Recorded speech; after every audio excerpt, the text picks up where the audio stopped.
Hi, welcome to this 5-day free training that I promised that I am calling Stress-Free Social Media Management for Influence, Impact, and Sales. Now, what is this training all about? This is about creating content for your social media pages. Most of what I'm going to be talking about is going to be more biased towards Facebook and LinkedIn, Facebook, LinkedIn, and Instagram, because those are the ones I use the most. But the principles are applicable to other social media channels as well. So if you are a small business owner and you are managing your own social media, or you're a consultant and you're managing your own social media, you may have come across certain challenges. What I know from my own experience, I've been managing social media pages for more than 8 years now. I started with my own back in 2011 for my own business. And I know one of the biggest challenges that you ever face when you're doing social media management is how do you create content consistently? How do you create content that people are going to engage with? Content that's going to help you actually sell, because that's the whole point of social media marketing. At the end of the day, you want sales because this is business, unless you're doing it as a hobby. But I'm not talking about people doing it as a hobby. We're talking about business. So in this introduction video, I want to talk about three things. I want to share three things. The first one is this: platform psychology. The second one is the principle of giving and asking. The third one is the 5 pillars of content. Now, if you don't know me and you are coming across my videos for the first time, I want to give a brief background about myself.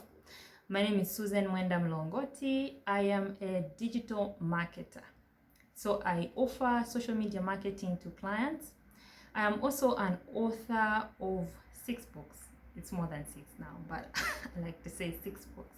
So I've written books on sales and marketing, digital marketing, and personal development. And this year I'm adding probably 2 or 3 more books. So that's why it's more than 6.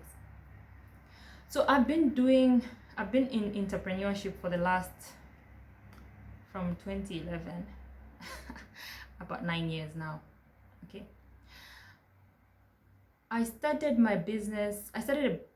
Okay, so I'm an engineer by profession. My background is engineering. I did electrical engineering from the University of Zambia. I worked for a short time in the mines as an engineer, going underground, going the open pit. Oh, no, I've never been to the open pit. Going underground and in the plant. I worked for a short time. Then I quit my job to start my own business. In the process of trying to find customers for my business, I started exploring online marketing, because every business owner wants the answer to this question: how do I get more customers? So I started exploring online marketing. Long story short, I have learned everything I can about online marketing, and now I offer online marketing to people as a service through our digital marketing agency called Zikon Media, with a team of 6 people. That's my whole life story now. Okay, so I love dealing with social media. I love dealing with small businesses. And even if I would love to offer this digital marketing service to small businesses, one thing that has become very clear to me is that most small business owners just can't afford to hire an agency. They would rather do the social media marketing themselves. So the whole point of this training is to equip business owners who want to do their own social media marketing with the right tools in terms of creating content that's going to be effective.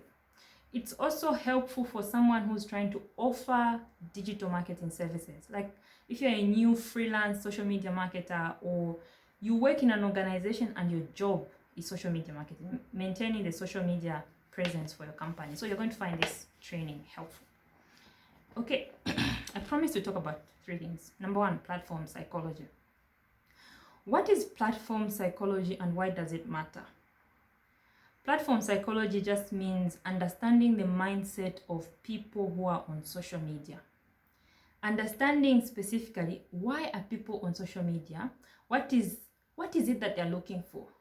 And then aligning your content so that it makes sense for people who are on social media. Sometimes companies, I've had some clients who they just want to advertise on social media, But you need to understand that people don't go to social media to look at adverts. When the only thing you're doing is advertising, you're probably violating social media psychology. You're ignoring social media psychology. Unless you structure your ads and your content in such a way that it makes sense in terms of what people want when they go on social media. What do they want? They want to catch up with friends. They want to know what's latest. They want to have fun. They are bored. A lot of people go on social media because they are bored. Okay, so you need to understand platform psychology, specifically around social media. Then there's also platform psychology for specific platforms. There was a time I was talking to a potential client. They are offering services. It's a B2B business, offering services to other companies. They were insisting on using Instagram. So I was saying, it doesn't make sense to be marketing this business on Instagram because of the idea of platform psychology. You need to understand this particular platform. What is it based on? What's its core function? What's its core appeal? So for example, Instagram is very much based on visuals. So if you have a brand that uses a lot of visuals, maybe you're a photographer, you're in fashion, maybe even in food, something that uses a lot of images, then you know Instagram is a good platform for you. Facebook is very general. It can work for almost anything. It just depends on how you structure it, okay?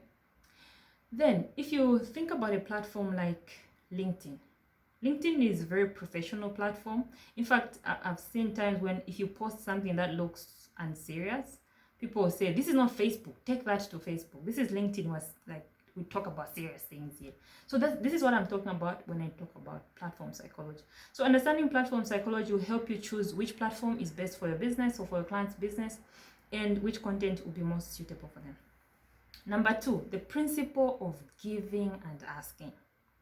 Whatever content you create for social media, it's important to balance between giving and asking. So what kind of content is giving and what kind of content is asking? Whenever you post a piece of content that directly benefits your audience, you are giving. Okay? Something entertaining, something informative, something that uplifts them, you are giving to them. Whenever you advertise, you talk about your product you're asking them to buy, you are asking. So a well-managed social media page does both, giving and asking. If the only thing you ever do is give, just giving good content, you have a lot of people following you, but you never ask, you will not have sales. But if the only thing you're ever doing is asking, people will leave your page. Remember platform psychology, they're not on Facebook or LinkedIn or Twitter or Instagram so that you market to them. They are there for their own reasons. So it's important to balance between giving and asking, whatever content you do, okay? So the third thing I want to talk about is the pillars of content. Now that we've talked about the issue of platform psychology, the principle of giving and asking, what are the types of contents that you should be posting so that you take all these factors into consideration? Throughout the next 5 days, I'll be talking about each of these content pillars and giving examples of the kind of content that you should be posting. But briefly, the first one is this: expert positioning. I'll create another video just talking about that. I'll release it today. The second one is engagement. What kind of content is engaging? The third one is types of content that will help you to bond with your audience or connect better with your audience.